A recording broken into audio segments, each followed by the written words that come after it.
أولئك عليهم صلوات من ربهم ورحمة وأولئك هم المهتدون وقال النبي الكريم صلى الله عليه وسلم ما يزال البلاء بالمؤمن والمؤمنات في نفسه وولده وماله حتى يلقى الله وما عليه خطيئة رواه البخاري مسلم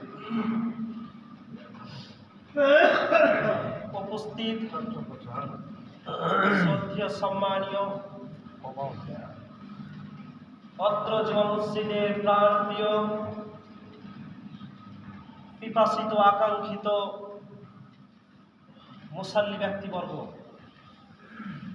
সর্বাগ্রে সেই মহান আল্লাহ রাব্বুল আলামিনের প্রশংসা করি যে মহান আল্লাহ রাব্বুল আলামিন আমাদেরকে প্রতি সপ্তাহের ন্যায় আজকেও তার পবিত্র ঘরে একনিষ্ঠ হওয়ার তৌফিক দান করেছেন। তাই দিনার সংক্ষেপে শুকরিয়া জ্ঞাপন করি। আমিও করছি, আপনারাও করুন, সকলেই বলুন আলহামদুলিল্লাহ।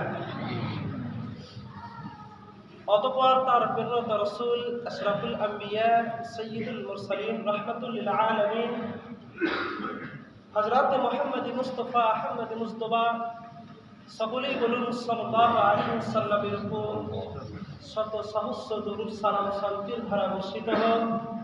আল্লাহুম্মা সাল্লি আলাইহি আল্লাহুম্মা বারিক আলাইহি।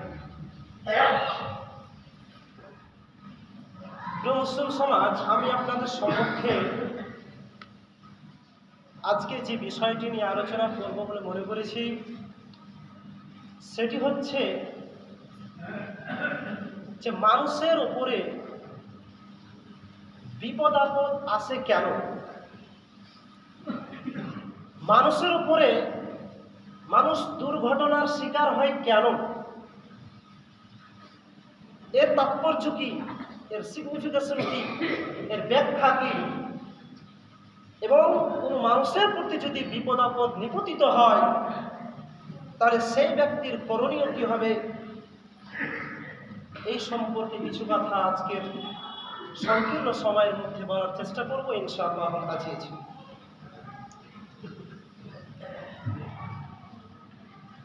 মুসলিম সমাজ, আমরা জানি যে আল্লাহর পক্ষ থেকে শাস্তি আসে দুই রকমের। যারা আল্লাহর বিধিবিধানকে মানে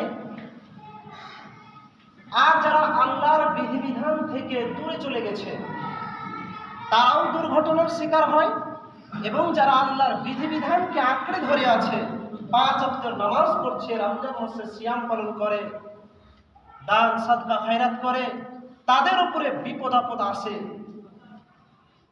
তো যে সমস্ত ব্যক্তিবর্গ আল্লাহর বিধিবিধানের উপরে অটল আছে এদের উপরে শাস্তি হয়, এটা হচ্ছে আল্লাহর পরীক্ষা স্বরূপ। আর যারা আল্লাহর বিধিবিধান থেকে দূরে চলে গেছে এই ব্যক্তির উপরে শাস্তি আসে আল্লাহর, এই ব্যক্তির উপরে বিপদ আপদ নিপতিত হয় আল্লাহর শাস্তি স্বরূপ। আল্লাহ রাব্বুল আলামিন সূরা আল আনকাবুতের মধ্যে বলছেন যারা আল্লাহর বিধিবিধানের উপরে আছে, অর্থাৎ 5 ওয়াক্ত নামাজ পড়ে, রমজান মাসে সিয়াম পালন করে, যত রকমের ভালো কাজ আছে তারা ভালো কাজ করে, এদের উপরে যখন বিপদ আপদ কেন হয় এই কথা আল্লাহ রাব্বুল আলামিন সূরা আল আনকাবুতের 1 নম্বর আয়াতে আল্লাহ পাক বলছেন, আহাসিবান নাসু আন তুরাকু আন ইয়াকুল আমান্না। মানুষ কি মনে করে নিল, মানুষ কি ভেবে নিয়েছে যে আমরা ঈমান এনেছি, শুধু এতটুকু বললে আমাদেরকে ছেড়ে দেওয়া হবে, অথচ তাকে কোনো বিপদের সম্মুখীন করা হবে না? এ কথা আল্লাহ পাক বলছেন যে মানুষ কি ভেবে নিল যে আমি ঈমান এনেছি আর সৎকর্ম করছি, বাস এতটুকুই হলেই যথেষ্ট, আমার উপরে হঠাৎ করে কোনো দুর্ঘটনার শিকার হবে না বা আমার উপরে কোনো অসুখ বিসুখ আসবে না, এটা কি মনে করে নিল? আল্লাহ পাক বলছেন ওয়াহুম লা ইফতানুন, আমি অবশ্যই ওই সমস্ত ব্যক্তিবর্গকে আমি কি করব, বিপদ আপদ দিয়ে সম্মুখীন, বিপদ আপদ দিয়ে পরীক্ষা করব। এ কথা আল্লাহ পাক বলছেন। কেন করবেন, বিপদ আপদ কেন দিবেন আল্লাহ রাব্বুল আলামিন? এই জন্য জন্য আল্লাহ রাব্বুল আলামিন পক্ষান্তরে বলছেন যে ওয়ালাকাদ ফাতান্নাল্লাযীনা মিন ক্বাবলিহিম ফালায়া'লামান্নাল্লাহুল্লাযীনা সাদাকু ওয়া লায়া'লামান্নাল কাযিবিন। মুসলিম সমাজ এই আয়াতের তারজমা শোনার আগে একটা দৃষ্টান্ত দিই। আপনি যখন একটা মধু কিনতে যাবেন, তখন সেটা আসল নাকি ডুপ্লিকেট এটাকে জাস্টিফাই করার জন্য আপনি জল দিয়ে টেস্ট করছেন, তাই না? ঠিক তেমনই ভাবে আল্লাহ রাব্বুল আলামিন আপনি যে 5 ওয়াক্তের নামাজ পড়তে আসছেন, এটা কি আপনার মধ্যে লৌকিকতা আছে নাকি আল্লাহ রাব্বুল আলামিনকে সন্তুষ্ট করার জন্য আপনি আসছেন, এটাকে জাস্টিফাই করার জন্য, এটা দেখবার জন্য আল্লাহ রাব্বুল আলামিন ওই মুমিন ব্যক্তিবর্গকে আল্লাহ রাব্বুল আলামিন বিপদের সম্মুখীন করিয়ে থাকেন, যাতে করে এটা আল্লাহ রাব্বুল আলামিন দেখতে চান যে ওই বান্দা আমি বিপদ দিয়েছি, তারপরেও ওই বান্দা বিপদে থাকাকালীন আমার নাম উচ্চারণ করে কিনা এটা দেখার জন্য। আল্লাহ পাক বলছেন যে ওয়ালাকাদ ফাতান্নাল্লাযীনা মিন ক্বাবলিহিম, আমি তোমাদের পূর্বপুরুষদেরকে বিপদের সম্মুখীন করিয়েছিলাম। যুগে যুগে কালে কালে তদানীন্তন সময় যদি আপনি দেখতে যান, হযরত ইব্রাহিম আলাইহিস সালাম থেকে নিয়ে, হযরত আদম আলাইহিস সালাম থেকে নিয়ে, হযরত রাসূল সাল্লাল্লাহু আলাইহি সাল্লাম থেকে নিয়ে যত পয়গম্বর পৃথিবীতে এসেছিলেন তাদেরকে বিপদের সম্মুখীন করিয়েছিলেন, এ কথা আল্লাহ পাক বলছেন। শুধু আপনার উপরে আমার উপরে বিপদ এসেছে না, যুগে যুগে কালে কালে তাবেঈনদের উপরে, সাহাবীদের উপরে, রাসূল সাল্লাল্লাহু আলাইহি সাল্লামদের উপরে বিপদ আপদ নিপতিত হয়েছিল। এই জন্য দিয়েছিল আল্লাহ রাব্বুল আলামিন বলছেন ওয়ালাকাদ ফাতান্নাল্লাযীনা মিন ক্বাবলিহিম ফালায়া'লামান্নাল্লাহুল্লাযীনা সাদাকু ওয়া লায়া'লামান্নাল কাযিবিন। তবে বিপদ দিয়ে আমি এটা দেখতে চেয়েছি যে প্রকৃতপক্ষে আমার ওই বান্দা আসলে আমার জন্য নামাজ পড়ছে নাকি ওর মধ্যে লৌকিকতা আছে। মুসলিম সমাজ, আমাদের উপরে বিপদ আপদ হঠাৎ করে কখন চলে আসবে কেউ বলতে পারবে না। মানুষ যে কখন দুর্ঘটনার শিকার হবে কেউ বলতে পারবে না। মুসলিম সমাজ, আপনি যদি কোরআন এবং হাদিস স্টাডি করতে যান তাহলে আপনি দেখতে পাবেন যে ঈমানদারের উপরে বিপদ আসার একমাত্র কারণই হচ্ছে যে তার গুনাহকে মিটিয়ে দেওয়া এবং তার মান মর্যাদাকে উপরে উঠিয়ে দেওয়া। মুসলিম সমাজ, একটা হাদিস বর্ণিত হয়েছে হযরত আবু হুরায়রা রাদিয়াল্লাহু তাআলা আনহু থেকে বর্ণিত, তিনি বলছেন রাসূল সাল্লাল্লাহু আলাইহি ওয়াসাল্লাম বলেছেন যে মা ইয়াসালুল বালাউ বিল মুমিনি ওয়াল মুমিনাতি ফি নাফসিহি ওয়া ওয়ালাদিহি ওয়া মালিহি হাত্তা ইয়ালকাল্লাহ ওয়া মা আলাইহি খাতিয়াতুন। হাদিস বুখারী মুসলিম। আবু হুরায়রা তিনি বলছেন যে মা ইয়াসালুল বালাউ বিল মুমিনি ওয়াল মুমিনাতি, যে মানুষের মুমিন নারী পুরুষের উপরে বিপদ আপদ আসে, মুমিন নারী পুরুষ দুর্ঘটনার শিকার হয়। শুধু মুমিন নারী পুরুষ নয়, বিল মুমিনি ওয়াল মুমিনাত ফি নাফসিহি ওয়া ওয়ালাদিহি, তার সন্তান সন্ততির উপরে তাও আছে। আপনার সন্তান সন্ততিকে 12 মাস জ্বর লেগেই আছে। আপনাকে যদি কেউ বলা হয় ভাই কত টাকা শেষ হলো, আর বলিয়েন না ভাই শেষ হয়ে গেল। ডাক্তারকে ওষুধ খাওয়াতে ডাক্তারের কাছ থেকে ওষুধ নিতে নিতে আমি শেষ, আমি ফকির হয়ে গেলাম। না শুকরিয়া আদায় করছে। কত টাকার ওষুধ খাইয়েছেন আপনি আপনার সন্তানকে? মুসলিম সমাজ, এইভাবে আমরা আল্লাহর না শুকরিয়া আদায় করে থাকি। আল্লাহ পাক রব্বুল আলামিন বলছেন যে মুমিন নারী পুরুষের উপরে বিপদ আপদ নিপতিত হয়, শুধু মুমিন নারী পুরুষের উপরে নয়, আল্লাহ পাক বলছেন ওয়া ওয়ালাদিহি, তার সন্তান সন্ততির উপরে। শুধু সন্তান সন্ততির উপরে বিপদ আপদ নিপতিত হয় না, ওয়া মালিহি, তার সম্পদের উপরে বিপদ আপদ নিপতিত হয়। মাখনা লাগিয়েছেন আপনি 5 বিঘা, 1 লাখ টাকা 20,000 টাকা বিঘা নিয়েছিলেন আপনি মাখনার জমি গৃহস্থ কাছ থেকে, আর রেটের সময় যখন মাল বিক্রি করতে গেলেন তখন 10,000 টাকা কুইন্টাল, আপনার সবই পুঁজি পাট্টা সব আউট। আপনি লাগলেন গালি দিতে। আল্লাহ কি চোখ নেই? আল্লাহ কি কানা নাকি? দেখতে পাই না? হ্যাঁ, তাই যেটা সেটা আপনি আল্লাহ না শুকরিয়া আদায় করছেন। মুসলিম সমাজ, এটা আপনাকে আল্লাহ পরীক্ষা করছেন। যদি আপনি 5 ওয়াক্তের মুসাল্লি, 5 ওয়াক্তের নামাজ পড়ছেন, তারপরেও আপনার মাহনাতে বেনিফিট আসলো না, লাভ আসলো না। আপনি ধান লাগিয়েছেন 10 মণ বিঘাতে হচ্ছে না, আর যে নামাজ পড়ছে না আর দেখেন যে মোটামুটি 20 মণ বিঘাতে ধান। মুসলিম সমাজ, এটা কেন হয়?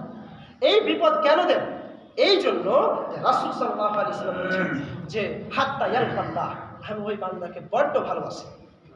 হাত্তা ইয়ালকাল্লাহ ওয়া খাতিয়াতুন, যে আমি চাই যে ও যখন মৃত্যুবরণ করবে, মৃত্যুর পরে যখন আমি ওর সঙ্গে সাক্ষাৎ করব, ওর আমলনামাতে একটা পাপ যেন না থাকে, এটা আমি চাই। ওমা আলাইহি খাতিয়াতুন, ওর আমলনামাতে একটা পাপ যেন না থাকে, ও যেন আমার সঙ্গে সাক্ষাৎ করে পবিত্র অবস্থায়, কারণ আমি তো পবিত্র, আল্লাহ পাক নিজেই বলছেন যে আমি তো পবিত্র। অতএব যখন আমার বান্দার সঙ্গে আমি সাক্ষাৎ করব, তো আমার বান্দার আমলনামাতে একটা পাপ যেন না থাকে, এই জন্য আমি তাকে দুনিয়াতে তার অসুখ বিসুখ লেগে দেব। মুসলিম সমাজ, এ কথা রাসূল সাল্লাল্লাহু আলাইহি ওয়াসাল্লাম বলছেন। মুসলিম সমাজ সময় খুব সংকীর্ণ, বিপদ আপদ আসলে বোঝা যায় বন্ধু কারে বলে, বিপদ আপদ আসলে বোঝা যায় ভাই কারে বলে, বিপদ আপদ আসলে বোঝা যায় চাচা কারে বলে। মুসলিম সমাজ, যখনই আপনি দুর্ঘটনার শিকার হবেন, তখনই আপনি বুঝতে পারবেন যে এই বন্ধু আপনার সঙ্গে স্বার্থের জন্য আছে নাকি নিঃস্বার্থভাবে আপনার সঙ্গে আছে। আপনার সঙ্গে মিলন করে যাচ্ছে চা খেতে, হঠাৎ করে আপনার কোনো প্রয়োজন হোক, আপনার পাশে দাঁড়াবে না। বিপদের সময় যখন আপনার সঙ্গে দাঁড়াবে, যদি আপনাকে কোনো কথা, বুদ্ধি, বিবেক, মেধা, প্রজ্ঞা, শক্তি দিয়ে যখন আপনাকে এগিয়ে নিয়ে যেতে সহযোগিতা করবে, ওই প্রকৃতপক্ষে ওটাই হচ্ছে আসল বন্ধু। আরে ভাই, ভালোর সময় কোনো বন্ধুর অভাব থাকে না, ভালোর সময় তো কোনো বন্ধুর অভাব থাকে না। টাকা আছে আপনার কাছে, যখন তখন আপনি মানুষকে চা খেতে পারবেন, চা খাওয়াতে পারবেন। মুসলিম সমাজ, অতএব বলছি, যদি মানুষের প্রতি যখন বিপদ আপদ আসে, এটা আপনি করবেন না যে আল্লাহ আমাকে শেষ করে দিল, ধ্বংস করে দিল, আল্লাহ আমাকে বোধহয় ভালোবাসে না, নামাজ রোজা পড়ে বলে কোনো কাজ হচ্ছে না, যার জন্য আমার কিরকম অসুবিধা, ওই লোকটা নামাজ পড়ছে না, তার কোনো ক্ষতি হচ্ছে না, আর আমি সব কিছু আল্লাহর পথে আসছি, আর আমার সব কিছু ধীরে ধীরে সব কিছু বিরান হয়ে চলে যাচ্ছে। মুসলিম সমাজ, আল্লাহ আপনাকে বড্ড ভালোবাসেন, এই জন্য আপনাকে এটা দেখতে চান, এই জন্য বিপদ আপদ দিয়ে থাকে।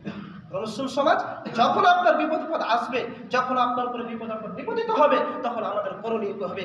এই করণীয় সম্পর্কে প্রথম নম্বর করণীয় হচ্ছে, 1 নম্বর, যে আমাদেরকে দোয়া করতে হবে। কি দোয়া? আল্লাহ রাব্বুল আলামিন বলছেন সূরা আল-বাকারা 156 নম্বর আয়াতে, যে আল্লাযীনা ইযা আসাবাতুহুম মুসিবা, যখন কোন মানুষের উপরে বিপদ আপদ নিপতিত হয়, তখন সে সঙ্গে সঙ্গে যেন বলে ক্বালু ইন্না লিল্লাহি ওয়া ইন্না ইলাইহি রাজিউন। মুসলিম সমাজ, আমরা এই দোয়াটা শুধু কখন বলি? যখন মৃত্যুর সংবাদ শুনতে পাই, তখন বলে থাকি। কেন আপনি যখন হোঁচট খান, তখন আপনি বলতে পারেন না যে ইন্না লিল্লাহি ওয়া ইন্না ইলাইহি রাজিউন? এটা কোনো বিপদ নয়। আপনাকে একটা মশাটা যদি কামড়ায়, তবু আপনাকে বলতে হবে ইন্না লিল্লাহি ওয়া ইন্না ইলাইহি রাজিউন। আপনি জানেন অর্থ কি? শুধু খালি মৃত্যুর সংবাদ শুনলেই খালি ইন্না লিল্লাহি বলতে হবে? ইন্না লিল্লাহি ওয়া ইন্না ইলাইহি রাজিউন, আল্লাহ, আমরা আল্লাহর জন্য, ওয়া ইন্না ইলাইহি রাজিউন, এবং তার দিকে সকলকে প্রত্যাবর্তন করতে হবে। আমাদের সকলকে তার দিকে ফিরে যেতে হবে। যদি আপনি এরকম বিপদের সময় ইন্না লিল্লাহ বলতে পারেন, আল্লাহ পাক বলেছেন উলাইকা আলাইহিম সালাওয়াতুম মির রাব্বিহিম ওয়া রাহমা, ওই ব্যক্তির উপরে আল্লাহর পক্ষ হতে আল্লাহর রহমত, আল্লাহর করুণা, আল্লাহর দয়া বর্ষিত। মুসলিম সমাজ, আপনি দুর্ঘটনার শিকার হয়েছেন, আপনি যদি বলেন ইন্না লিল্লাহি ওয়া ইন্না ইলাইহি রাজিউন, আপনি বলতেই আছেন মুখ দিয়ে, আল্লাহ পাক আপনার এই বাক্য দেখে এতটাই সন্তুষ্ট হন, খুশি হয়ে যান। মুসলিম সমাজ, আল্লাহ পাক বলছেন উলাইকা আলাইহিম সালাওয়াতুম মির রাব্বিহিম ওয়া রাহমা ওয়া উলাইকা হুমুল মুহতাদুন, আর এরাই হচ্ছে সুপথগামী, আমার হিদায়াতপ্রাপ্ত ব্যক্তি। মুসলিম সমাজ, তাহলে বিপদের যদি আপনি সম্মুখীন হন, তাহলে 1 নম্বর করণীয় হবে, আপনাকে সদা সর্বদা মুখ দিয়ে দোয়া বলতে হবে। বলতে হবে না যে আমাকে আল্লাহ আপনি দেখতে পাইন, এরকম বলতে হবে। এরকম কুফরি বাক্য আপনার মুখ দিয়ে যেন বের হয়, আপনাকে বলতে হবে ইন্না লিল্লাহি ওয়া ইন্না ইলাইহি রাজিউন। আল্লাহ তুমি খুব ভালো রেখেছো, আলহামদুলিল্লাহ, খুব ভালো রেখেছো। 1 নম্বর। 2 নম্বর কি হবে? ধৈর্য ধারণ করতে হবে। মুসলিম সমাজ, বিপদের সময় ধৈর্য ধারণ দিয়ে করতে পারে। ধৈর্য যখন, কি বলবো, যখন ধরেন পেট ব্যথা শুরু হয়ে গেছে, এমন পেট ব্যথা শুরু হলো, আর দেখতে পারি না, তখন আপনার মুখ দিয়ে যেটা আসলো, যাকে তাকে আপনি যেটা সেটা করে গালি দিচ্ছেন। কেন দিবেন গালি?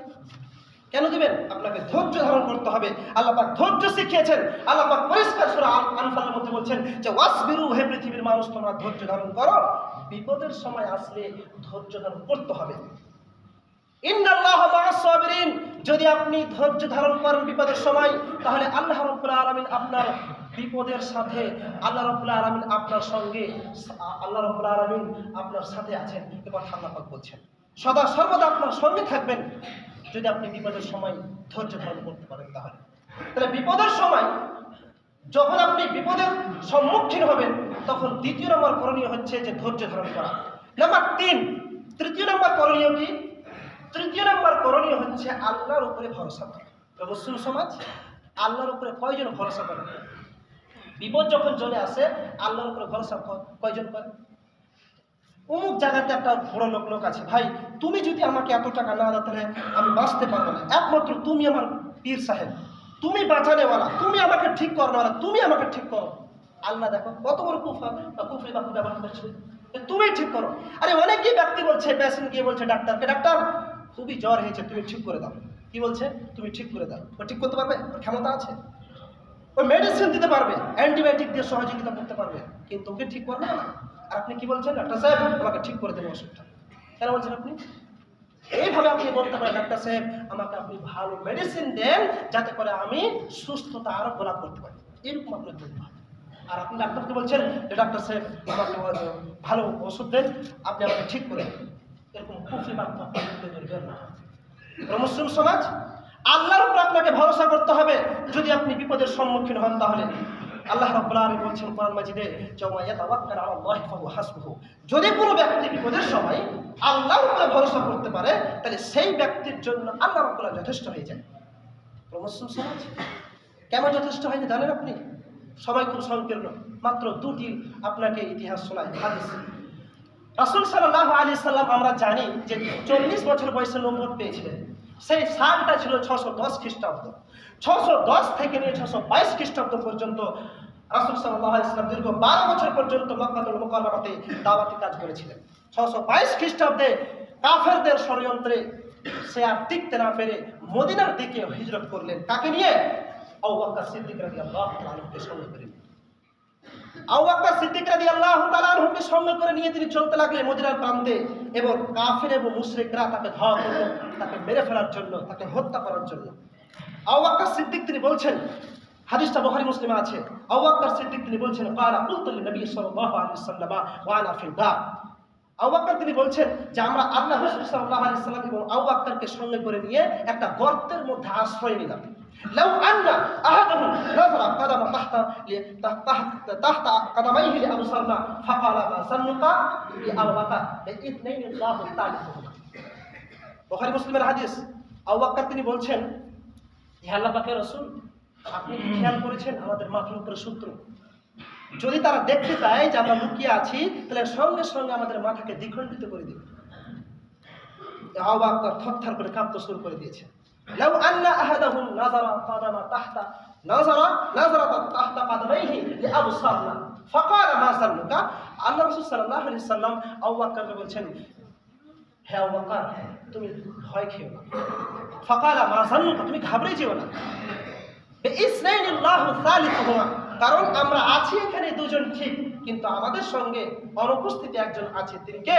একমাত্র আল্লাহ রাব্বুল আলামিন। তা দেখেন আপনি রাসূল সাল্লাল্লাহু আলাইহি ওয়াসাল্লামের উপরে, রাসূল সাল্লাল্লাহু আলাইহি ওয়াসাল্লাম আল্লাহর উপরে কত বড় ভরসা করেছেন যে আমরা এখানে দুজন আছি ঠিকই, আর কাফের মুশরিকরা তাকে ঘিরে আছে। যদি আবু বকর বলছেন তারা যদি মাথাটাকে নিচু করে দেয় তাহলে তো আমরা দেখতে পাবো, তাহলে আমাদেরকে দেখতে পাবে, সঙ্গে সঙ্গে আমাদের মাথা দ্বিখণ্ডিত হয়ে যাবে। তাও আল্লাহ রাসূল সাল্লাল্লাহু আলাইহি ওয়াসাল্লাম বলছেন, হে আবু বকর তারা আমাদেরকে হত্যা তো বহু দূরের কথা, তারা চোখ পর্যন্ত নিচে দিকে দেখারও সুযোগ পাবে না। এই কথা রাসূল সাল্লাল্লাহু আলাইহি ওয়াসাল্লাম বলছেন। তাহলে অত্র হাদিসের বিবরণ থেকে স্পষ্ট হচ্ছে যে রাসূল সাল্লাল্লাহু আলাইহি ওয়াসাল্লামের রূপে বিপদ-আপদ নিপতিত হয়েছিল, এমনকি মৃত্যুর সম্মুখীন হয়েছিল। সেখান থেকে আল্লাহ রাসূল সাল্লাল্লাহু আলাইহি ওয়াসাল্লাম এবং আবু বকর পরিত্রাণ পেয়েছিলেন কিসের উপর ভিত্তি করে? একমাত্র আল্লাহর উপরে ভরসা করেছিল বিপদের সময়। 2, মূসা আলাইহিস সালাম যখন ফেরাউনকে বলেছিল, হে ফেরাউন আল্লাহ এক এবং তিনি অদ্বিতীয়, তোমাকে মেনে নিতে হবে এবং আমি আল্লাহ পাকের রাসূল, তখন মূসা বলছে তোর এত বড় সাহস না? তখন তার সৈন্যদেরকে বলল, লা আজআলান্নাকা মিনাল মাসজুর, এই মূসাকে ধর, মূসাকে কারাবন্দী কর, মূসাকে জেলখানায় বন্দী করে দাও। যখন এই কথা বলা, মূসা পালাতে শুরু করলো। এক প্রান্তে দরিয়ার কিনারে মূসা আলাইহিস সালাম তার সঙ্গী সাথীদেরকে কোরআনের বাণী পৌঁছে দিচ্ছিলেন। এমন অবস্থায় ফেরাউনের সৈন্যরা তাকে 3 দিক থেকে পাকড়াও করলো, আর সামনে আছে দরিয়া। এখন পালাবে কোথায়? তখন তার সঙ্গী সাথীগণ বলছে, ক্বালা আসহাবু মূসা ইন্না লামুদরাকুন, আমরা পাকড়াও পড়ে গেছি, আমরা ধরা পড়ে গেছি, পালাবো কোথায়? কারণ 3 দিক থেকে শত্রু আর মাঝখানে দরিয়া। কাল ইন্না মা'ইয়া রাব্বি সায়াহদি। তখন তার মূসা আলাইহিস সালাম বলছেন, হে আমার সাথীরা, তোমরা ভয় পেও না, আমার রব আমার সাথে আছেন। দেখেন মূসার কত আল্লাহর উপর ভরসা, দেখেন এই কথাটাই বোঝাতে চাইছি, দেখেন মূসার কত ভরসা। এবার মূসাকে ওহীর মাধ্যমে জানিয়ে দেওয়া হলো, ফাআওহাইনা ইলা মূসা আন ইসরিব বিআসাকাল বাহর। মূসাকে বলা হলো, তুমি তোমার লাঠিকে দরিয়ার উপর নিক্ষেপ করো, সঙ্গে সঙ্গে রাস্তা তৈরি হয়ে গেল। মুসলিম সমাজ ইতিহাস বলতে চাই না, শুধুমাত্র আপনাকে একটুকু বোঝাতে চাইছি যে মূসার কত আল্লাহ ভরসা। বিপদের মৃত্যুর সম্মুখীন হয়েছিল, এমন অবস্থায় আল্লাহকে সে স্মরণ করেছিল, আল্লাহ তাকে সেই বিপদ থেকে উদ্ধার করেছিলেন। তো মুসলিম সমাজ, আমাদের উপরে বিপদ আপদ আসবে ঠিক, কিন্তু আমরা অধৈর্য হব না, ধৈর্য ধারণ করব।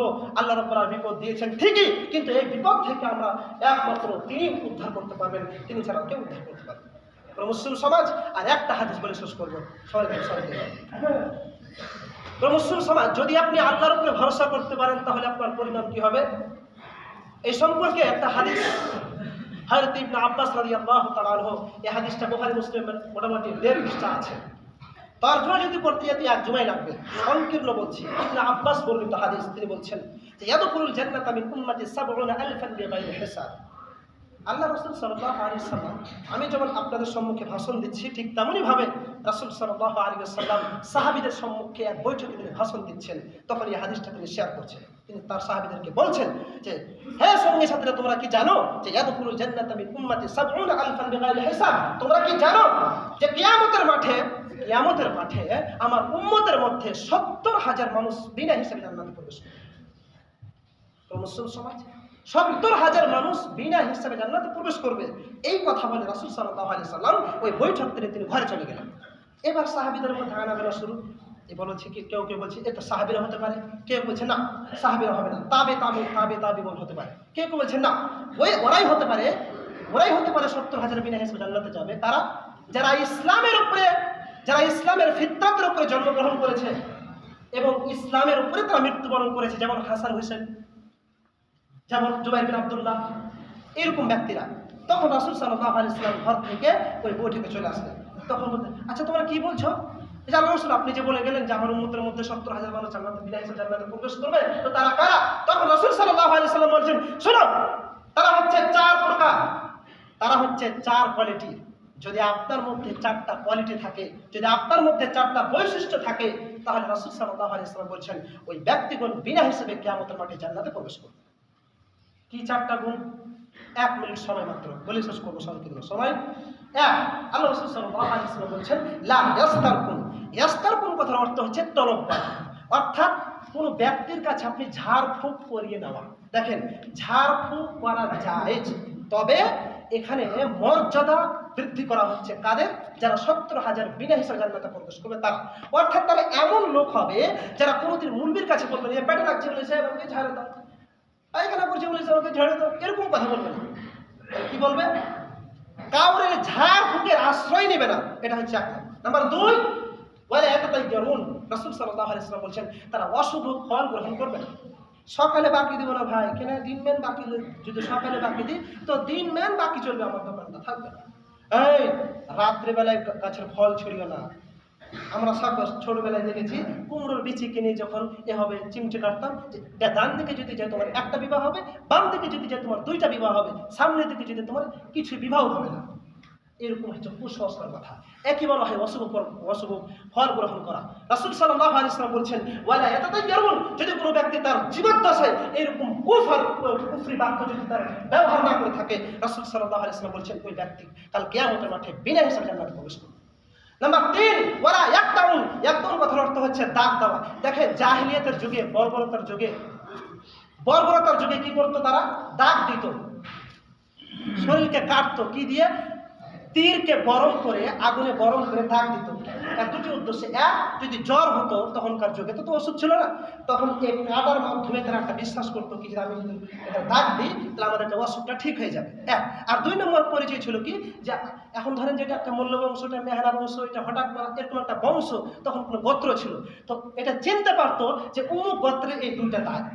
এই জন্য রাসূল সাল্লাল্লাহু আলাইহি ওয়াসাল্লাম বলেছেন, ওয়ালা ইয়াকতাউন, যদি তারা এরকম করে তারা কোনোদিন জান্নাতে প্রবেশ করবে না। যারা এরকম কি করে না, ওরা একদম যারা এরকম দাগ কাটে না, এখনকার যুগে বলা হচ্ছে তারা ট্যাটু ব্যবহার করে, এটাও হাদিসের মধ্যে শামিল বলেছে। ওরা একদম 4 নম্বর বৈশিষ্ট্য হচ্ছে ওয়ালা রাব্বিহিম ইয়াতাওয়াক্কালুন, যারা আল্লাহর উপরে ভরসা করে একমাত্র বিপদের সময়, এই ব্যক্তিরাই কাল কিয়ামতের মাঠে বিনা হিসাবে জান্নাতে প্রবেশ করবে। মুসলিম সমাজ এই সংকীর্ণ সময়ের মধ্যে আপনাদের সম্মুখে এই বিপদের সম্মুখে কিছু কথা শেয়ার করলাম। শেষ আল্লাহ পাক রব্বুল আলামিন দোয়া করি, হে আল্লাহ রব্বুল আলামিন তুমি আমাদের সকল ভাইকে বিপদের সময় ধৈর্য ধারণ করার তৌফিক দান করো। সকলে বলি আল্লাহুম্মা আমিন। হে আল্লাহ আমাদের সকলকে তুমি 5 ওয়াক্তের নামাজি বানিয়ে দাও। সকলে বলি আল্লাহুম্মা আমিন। হে আল্লাহ আমাদের থেকে যারা আত্মীয় স্বজন চলে গেছে কবরের মাঝে, তাদেরকে তুমি কবরের রুহের মাগফিরাত দান করো। সকলে বলি আল্লাহুম্মা আমিন। আয় আল্লাহ প্রত্যেক 5 ওয়াক্তের নামাজ যেন হতে পারি, ওয়াক্তে মসজিদ মসজিদের নামাজই পড়ে না মানুষ, সব দুনিয়াদারি হাই হাই হাই কম্পিটিশন তৈরি হয়ে গেছে, ওর থেকে বড় হবো, ওর থেকে বড় হবো, টাকার প্রতিযোগিতা চলছে। তো মুসলিম সমাজ এটা হচ্ছে ক্ষণস্থায়ী জীবন, মনে রাখবেন এটা হচ্ছে ক্ষণস্থায়ী জীবন। দুনিয়া হচ্ছে ধোঁকা, ধোঁকার মধ্যে ডুবে আছি। এখনি রিসার্চটা বন্ধ হয়ে গেলে এখানে আপনাকে আপনার ছেলেই বলে মাটি দিয়ে করে বাইরে মাটি দেয়, 1 ঘন্টা রাখা যাবে না। আর আপনি কি মনে করছেন আপনার সন্তান আপনার জন্য দান করবে? আর আপনাকে কালে মাটি দিয়েছে, আপনাকে দুনিয়ার প্রতি মেতে যাবে, আপনার ভুলেও নাম নেবে না। কিসের ভিত্তিতে? কার জন্য আপনি ব্যস্ত হয়ে আছেন? কার জন্য আপনি ব্যস্ত হয়েছেন? নামাজকে ছেড়ে দিয়ে আপনি কার জন্য দুনিয়াতে পাগল হয়ে আছেন? কার জন্য? মুসলিম সমাজ এই আশা আবেদন রেখে আজকের জবাব ইতিবলে ঘোষণা করছি। বলার মধ্যে ভুল ত্রুটি হলে ক্ষমা করবেন। ওয়া আলাইনা ইল্লাল বালাগ ওয়া আলাইকুম হিসাব।